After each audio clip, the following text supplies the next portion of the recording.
തിരഞ്ഞെടുപ്പ് പ്രചാരണം അവസാന ലാപ്പിലേക്ക് എത്തുമ്പോൾ സംവാദത്തെ ചൊല്ലി വാക്പോര് തുടരുകയാണ്. UDF ഭരണകാലത്തെ വീഴ്ചകൾ ചൂണ്ടിക്കാട്ടി മുഖ്യമന്ത്രി പിണറായി വിജയൻ ഇന്ന് ഫേസ്ബുക്ക് പോസ്റ്റുമായി രംഗത്ത് വന്നു. സംവാദത്തിനുള്ള വെല്ലുവിളി താൻ ഏറ്റെടുത്തപ്പോഴേക്കും മുഖ്യമന്ത്രി പിന്മാറിയെന്ന് പ്രതിപക്ഷ നേതാവ് VD സതീശൻ പ്രതികരിച്ചു.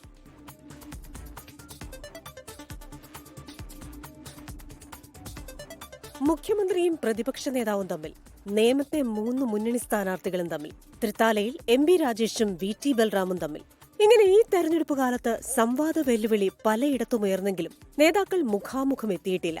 ഫേസ്ബുക്കിലൂടെ സംവാദമാകാമെന്ന് വ്യക്തമാക്കി മുഖ്യമന്ത്രി പിണറായി വിജയൻ UDF ഭരണകാലത്തെ വീഴ്ചകൾ ചൂണ്ടിക്കാട്ടി ഫേസ്ബുക്കിൽ വിമർശനവുമുയർത്തി.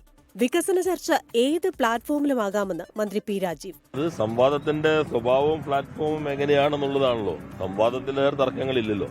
അടിസ്ഥാന പ്രശ്നങ്ങളിൽ നിന്ന് ശ്രദ്ധ തിരിച്ചുവിടാനാണ് ബോധപൂർവം UDF ക്യാമ്പ് ശ്രമിച്ചുകൊണ്ടിരിക്കുന്നത്. അപ്പൊ ആ സംവാദത്തിന്റെ പ്ലാറ്റ്ഫോം ഇന്നതായിരിക്കണമെന്ന് തീരുമാനിക്കേണ്ടായി. താൻ തയ്യാറായെങ്കിലും സംവാദത്തിൽ നിന്ന് മുഖ്യമന്ത്രി മാറിക്കളഞ്ഞെന്ന് പ്രതിപക്ഷ നേതാവ് VD സതീശൻ. അദ്ദേഹം പറയുന്ന സ്ഥലത്ത്, അദ്ദേഹം പറയുന്ന സമയത്ത്, അദ്ദേഹം പറയുന്ന വിഷയത്തിൽ സംവാദം നടത്താമെന്ന് പറഞ്ഞു. ഞാനിങ്ങനെ കൊതിച്ച് കാത്തിരിക്കുകയായിരുന്നു. അദ്ദേഹം അത് മാറിക്കളഞ്ഞു. അതേസമയം നേമത്ത് ചെലവ് വരെ താൻ വഹിക്കാമെന്ന് പറഞ്ഞെങ്കിലും രാജീവ് ചന്ദ്രശേഖർ പേടിച്ചോടുന്നുവെന്നാണ് മന്ത്രി V. ശിവൻകുട്ടിയുടെ പ്രതികരണം. അദ്ദേഹത്തിനോട് ഞാൻ ഏത് സമയം വേണം നിശ്ചയിക്കാൻ പറഞ്ഞു, ഏത് സ്ഥലം വേണം നിശ്ചയിക്കാൻ പറഞ്ഞു. അതിന്റെ എല്ലാ ചെലവും ഞാൻ വഹിക്കാമെന്ന് പറഞ്ഞ് 9-ാം തീയതി ഒഴികെ, ഇലക്ഷന്റെ അന്ന് ഒഴികെ വേറെ ഏത് ദിവസം വേണോ ഞാൻ തയ്യാറാണ്. അദ്ദേഹം പിന്മാറി പേടിച്ച് ഓടി എങ്ങോട്ടോ പോയി.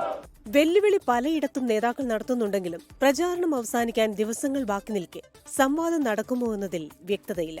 Election desk 24.